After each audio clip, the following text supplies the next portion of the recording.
Félicitations en tant que référent du projet ESMS numérique, donc RPEN, c'est la désignation de ce rôle. Pour votre SSIAD, vous avez un rôle central dans la réalisation et le succès du projet ESMS numérique de la grappe ASRC. En effet, c'est sur vous que repose l'ensemble des objectifs de la grappe au sein de votre établissement et c'est grâce à vous que ce projet va pouvoir s'exécuter quotidiennement pendant tous ces mois jusqu'à l'échéance prévue de juillet 2026. Voyons maintenant quel est votre rôle et quelles sont les différentes missions que vous avez et que vous devrez réaliser grâce à cette fonction.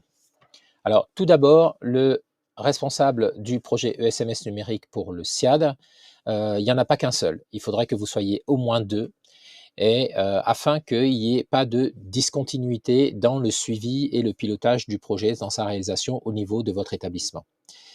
Le rôle peut être confié à soit une personne de l'équipe de direction, soit à une personne qui est à l'extérieur de l'équipe de direction, mais qui a quand même une fonction hiérarchique très importante au sein de votre SSIAD, c'est-à-dire qui est capable de prendre des décisions engageant le SSIAD sur le projet ESMS numérique. Donc, ça peut très bien être un infirmier ou une infirmière de coordination, donc un IDEC, ça peut très bien être quelqu'un d'un autre service, par exemple le service informatique, mais il faut que cette personne ait quand même le pouvoir de décision pour engager l'établissement dans le projet. Évidemment, ça peut être aussi un petit collège que vous élisez au sein du SSIAD de plusieurs personnes regroupées autour de la direction, pourquoi pas. L'objectif étant, dans tous les cas, de faire en sorte de limiter et le circuit de décision pour que les décisions soient prises assez rapidement et que, de mon côté, je puisse avoir des personnes bien identifiées vers lesquelles j'envoie les éléments qui vont vous servir et vous accompagner dans la réalisation de ce projet, et puis qu'on puisse lever les points de blocage le plus simplement, le plus rapidement possible, le plus directement possible. Donc, en faisant en sorte donc de simplifier le nombre de personnes concernées.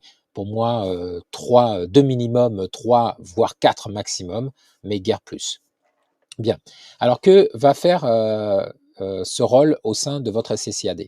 Premièrement, il va réaliser le projet. Ça veut dire quoi? Ça veut dire que pour pouvoir réaliser le projet, il faut qu'il soit formé. Donc, c'est l'objet de ces formations qui sont proposées dans ce kit. Donc, des 6 formations qui devront être suivies obligatoirement par toutes les personnes qui vont devoir endosser ce rôle de RPEN au sein de votre SSIAD. Alors, ce sont des formations qui sont courtes, très courtes. Je les ai voulues les plus pratiques possibles et les plus succinctes possibles pour que en 1 heure à peu près, vous ayez fait le tour de l'ensemble des enjeux, des origines, des besoins, des livrables et des objectifs de ce projet et ce que ça représente pour votre SSIAD. Donc, absolument, il faut pouvoir suivre ces formations. Deuxième chose que vous allez faire, c'est réaliser les tâches du projet phase après phase, étape après étape au sein de chacune de ces phases. Nous allons aborder la phase 4 du projet en septembre. Septembre et octobre, la phase 4 du projet pour aboutir en novembre à la validation d'aptitude, qui est la première échéance à laquelle on est contraint de répondre. Et donc, il faut que vous puissiez réaliser ces tâches-là. Et pour pouvoir aller vite, on a décidé, avec la chef de projet globale, de faire en sorte que vous ayez tous les pouvoirs en tant que RPN pour pouvoir accomplir ces tâches.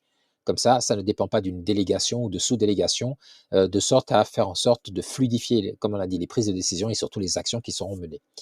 Donc, pour pouvoir gérer ce suivi des tâches que vous allez accomplir et savoir quel type de tâches vous devez accomplir, vous allez pouvoir profiter donc de la formation sur la phase 4 que je vais vous envoyer très prochainement et qui détaille l'ensemble de la phase, ce qui est attendu, les différentes étapes et à l'intérieur de chaque étape, les différentes tâches.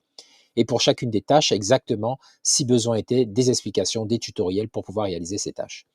Tout ça va être remis dans une checklist, donc une liste de choses à faire au niveau des tâches qui va vous accompagner et vous permettre, comme un tableau de bord, de pouvoir cocher ce qui a été fait, quand ça a été fait, en termes de tâches.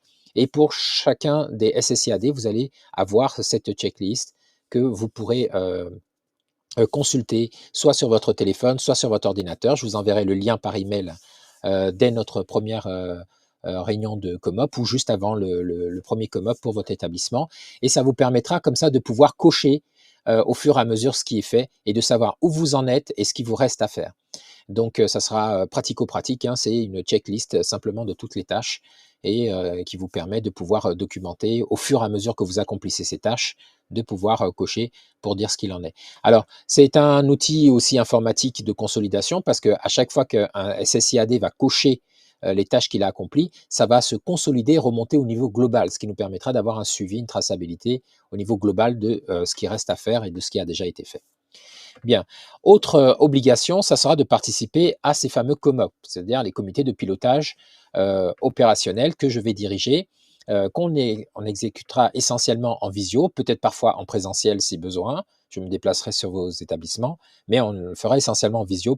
Et ça nous permettra de faire un point régulier avant chaque phase et après chaque phase pour pouvoir valider un peu le suivi, où est-ce que vous en êtes. Et puis, vous pourrez évidemment me solliciter en cas de blocage ou en cas de difficulté à n'importe quel moment en envoyant simplement un email pour que je puisse vous recontacter, d'où l'intérêt que je puisse avoir aussi vos numéros de téléphone pour pouvoir vous contacter directement si besoin était, pour pouvoir lever ces points de blocage. Ensuite, autre chose, mais qui dépendra de votre organisation, c'est de participer au comité de pilotage stratégique. Les comités de pilotage stratégique permettent de faire un point global sur l'ensemble de la grappe et de l'avancée du projet pour l'ensemble de la grappe.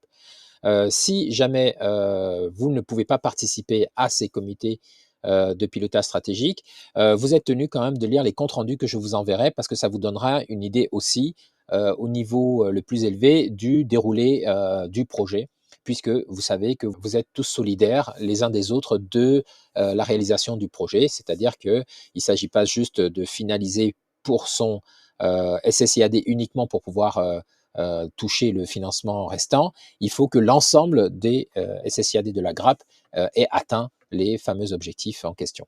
Donc, enfin, la dernière chose qu'on attendra de vous, c'est de la capacité à fournir les différents livrables. On va avoir deux grandes échéances, c'est la validation d'aptitude en novembre 2025 et la vérification du service régulier en juillet 2026. Ces deux grandes échéances, ces deux grands livrables donnent lieu à une formalisation et avec signature de documents, contrôle et des informations. Et donc, il faudra être capable de pouvoir faire la signature aux directions de vos SSIAD, de votre SSIAD, et également de pouvoir présenter les documents si par ailleurs la direction n'était pas associée directement en tant que responsable de projet sur votre SSIAD. Voilà, tout ça dépend de la taille et de votre choix organisationnel.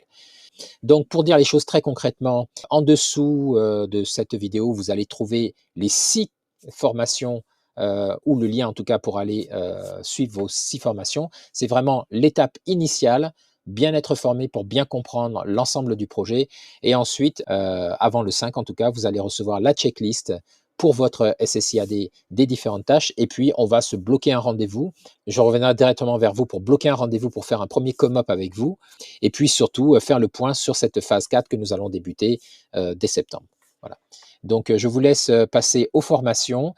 Envoyez-moi un email dès que ces formations ont été acquises pour que je vous fasse parvenir la suite, à savoir le tableau de bord et qu'on puisse bloquer ensemble un rendez-vous pour le prochain COMOP pour votre SSIAD. À très bientôt donc.